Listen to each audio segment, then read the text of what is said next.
Сүт безі, жатыр мойны обыры және колоректальды обыр елімізде дәл осы онкологиялық ауруларға скрининг тегін жасалады. Бұл мақсатқа міндетті әлеуметтік медициналық сақтандыру қорынан өңірімізге 421 миллион теңгеден астам қаражат бөлініп отыр. Толығырақ келесі бейнематериалда.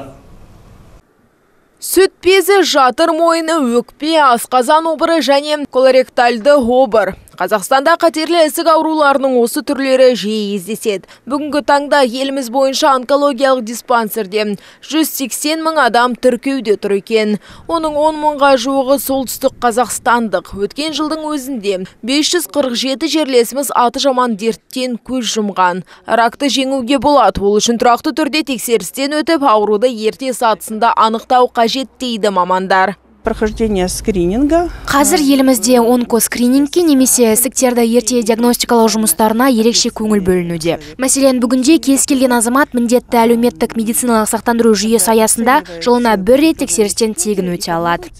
Тақырыпқа толығырақ тоқталайық. Қазір елімізде онкоскринингтің 3 түрінен тегін өтуге болады.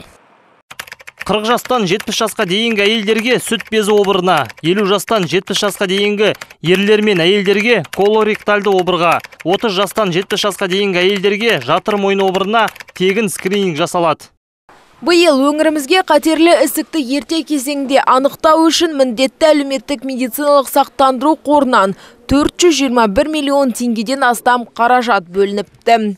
129,8 миллионов на рак шейки матки. Осы қаражаттың 129,8 миллионы жатыр мойны обырына скрининг жасауға бөлінді. Сүт безі үшін 198 миллион бағытталды. Ал колоректальды қатерлі ісікті диагностикалау үшін 93 миллион теңге қарастырылды. Осы орайда айта кетейін, тегін скринингтен қорда сақтандырылған адамдар ғана өте алады.